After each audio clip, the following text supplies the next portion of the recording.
Hi, I'm Kevin Lee with the E-Marketing Association. Most people know me as my day job, which is running Did It, an 83-person digital agency that's also gotten into the traditional marketing world as well. And I also have a passion project called Giving Forward. It's a nonprofit that generates revenue for other nonprofits using cause marketing. I have the pleasure of having with me today Geri Stengel, who, as long as I've known her, has been in the business of helping other businesses get through a variety of challenges. And currently, her focus is on helping businesses get through financing challenges. So I have a few questions relating to that for you, Geri. Is it true that, obviously I've been probably the beneficiary of white male privilege.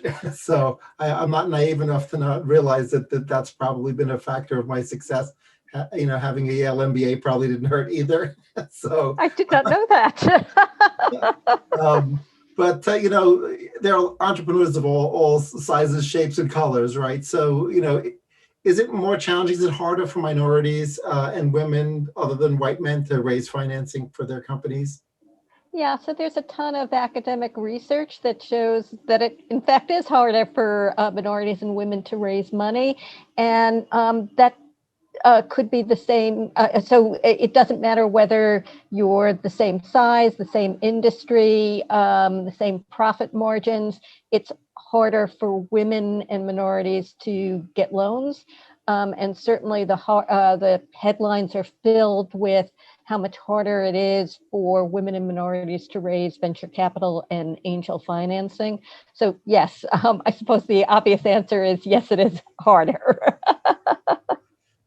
So how should women and minorities approach the financing challenge for their business, given that fact? Yeah, so as a fellow New Yorker and being of a certain age, you're going to remember Cy Sims and one of his famous expressions of an educated consumer is my best customer. And really, an educated entrepreneur is the best entrepreneur. So you really need to know all of your financing options. So if minorities and women knew all of their financing options, they would raise money faster and at a lower cost. And in this particular case, it really doesn't matter whether you're a white male or a minority. Everybody should know their financing options. Right. Well, certainly the business press seems to be sort of entranced with the whole venture capital ecosystem, and that's what everybody reads about, regardless of which business press they seem to subscribe to.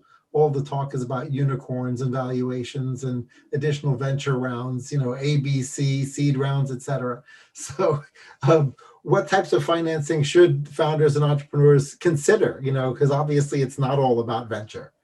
Yeah, so only about 1% or even less than 1% of all companies are going to be raising venture capital or angel financing.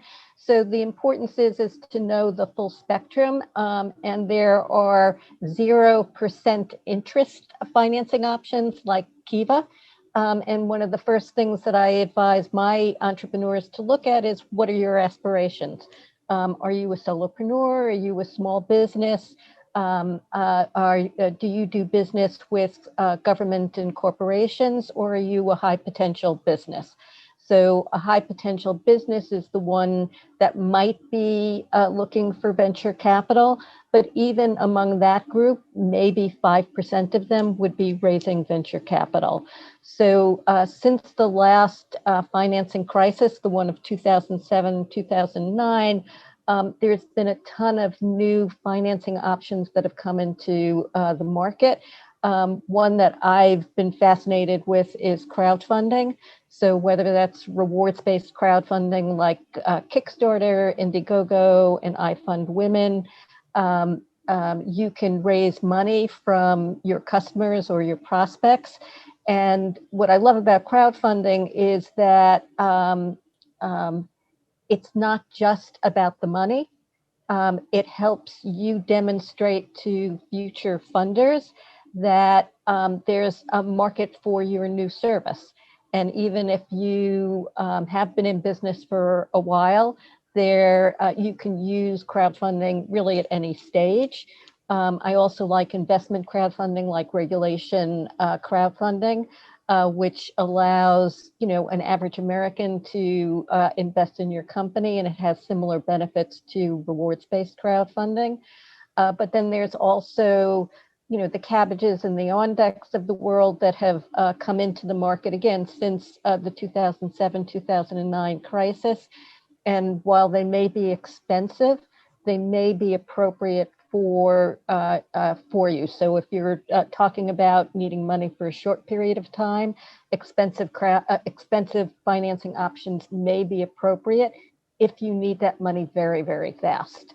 Another type of financing that really is under reported or under talked about. I'm not quite sure what the right way of putting it is. Underappreciated, perhaps? Underappreciated, perhaps, is what I'm calling direct, it's customer financing. So whether you're Amazon or American Express or QuickBooks, PayPal, Square, you now lend to your customers. Because they know you and they see data about you, they know whether you're going to pay them back, and they might be close to the rate or the interest rate that you may pay for a bank. And the other kinds of financing, which has been around for, 30 or 40 years, maybe even 50 years, is CDFIs, Community Development Financial Institutions. And these are nonprofits that were really created by the government or funded by the government, not created by the government, to finance minority women entrepreneurs, rural entrepreneurs, people who have less access. So you may pay a little bit more in terms of interest, but it comes with a lot of support, a lot of technical support. So if you have a bad credit score, many of them provide credit counseling. So again, the more you know about your financing options, the better, the absolute better. Well, I'm familiar with CDFIs primarily because I sometimes invest with Social Venture Circle, which was used to be SVN, and then they merged with Investor Circle. So they're now Social Venture Circle. And obviously their types of investments also tend to skew towards the kinds of in businesses that would also look for CDFI type funding. But given that, it seems like they're, depending on the business, the number of choices are pretty complex, and it has to do with business stage, business size, industry category, as you said, where do you want to be in 5 years, that kind of thing. So from a tools and resources and consultants basis, where should a business owner start other than calling you, obviously? Well, that's obviously a choice.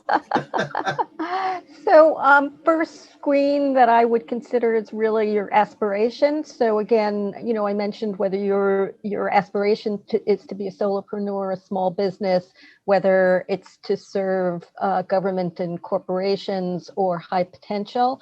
So, think about what you want to be over the next 3 years, and don't worry if you change your mind. It's absolutely fine to change your mind. But also think about your stage of business. Are you pre-launch? Are you early stage? Are you an ongoing concern? Because as you and I have discussed, banks aren't really going to fund you or aren't going to lend to you unless you've been in business for 2 to 3 years. A CDFI would, Kiva, which is what I call crowdfunding light, definitely funds startup businesses, but they're only going to, fund you for a few $1,000s. So what are your funding needs? How fast do you want to scale? These are all things that you want to take into consideration as you think about your business. And then the last thing that I think a lot of entrepreneurs forget to consider is what's the cost of the money and how easy is it to get that money. So, I mentioned Cabbage and OnDeck, which are expensive options, but they're going to get you that money. I'm not sure if it's in a few minutes, 10 minutes, certainly within 24 hours. So depending upon what sorry about that, I forgot to unhook my phone before I got on with you. So you really want to again, understand what your financing needs are.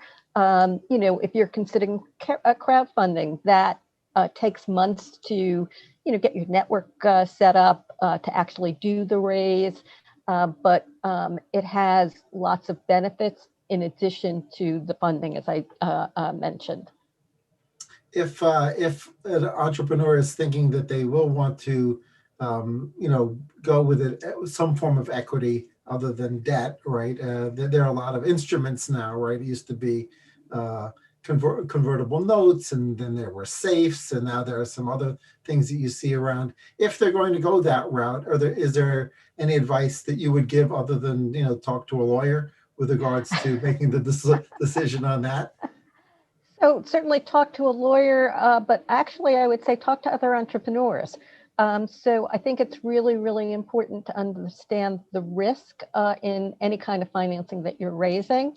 I have interviewed several entrepreneurs who one actually bought her equity investors out. And that's usually fairly typical, not typical, that's fairly difficult to do. She was lucky that her investors were, negotiable in that particular regard. Another entrepreneur I've interviewed lost her business, and another actually lost her business and was able to buy the assets back from when it went bankrupt. So again, there's a lot of risk in having angels and venture capitalists involved in your business. Make sure that you vet them, and the best place to vet them is through other entrepreneurs who are going to tell you the truth about the venture capitalists, because there are certainly plenty that are terrific partners, but unfortunately there are some that are not so such good partners. Great. Final question, which just popped into my head, is if you don't go the one of the equity routes, and you're going to go with various forms of debt potentially, but you're still thinking you want to have either a robust board of directors or a robust board of advisors. How do you guide your clients through the process of deciding one versus the other? Because obviously, board of directors comes with a lot more responsibility from that individual, whereas board of advisors, it's a little bit less stressful for a person to say yes, but you don't expect to get as much from a board of advisor versus a board of directors. So have you walked through that process with some of your clients? So not probably in the way that you're discussing it, but I certainly can discuss it because I, I had a tip with somebody who called me a board of director. And I said, I'm not a board of director. I am an advisor on your advisory council or advisory board. And your advisory board does not have fiduciary responsibility and can't be sued. A board of directors can be sued. So you need insurance if you're going to be on a board, and that has to be worth the board of director. And so they need to either be compensated for the fact that they're on, that they have to take out extra insurance. So unless you're going to be, I don't even know if I would say that there's a minimum amount of money, but unless you're tens of millions of dollars, if not hundreds of millions of dollars, now all my electronics are going off, tens of millions of dollars and hundreds of millions of dollars, I don't think a board of directors is the right structure for you. I love advisory boards. And when I'm teaching entrepreneurship, I always talk about the benefits of having an advisory board. Great. Any closing thoughts that you'd have for entrepreneurs who are listening and are in the stages of their business where they need capital? Yeah, so financing, especially coming out of COVID, we know that there was stimulus money, but lots of entrepreneurs are going to need additional financing to get past the survival mode and into the thriving mode. So they should be considering outside financing. So again, the more you know, the more you can be eyes wide open when you go into the kinds of financing that is appropriate for you. Great. Thanks so much for joining me, and we'll stay in touch on as we progress. Terrific. Well, a pleasure chatting with you. Good catching up. Likewise.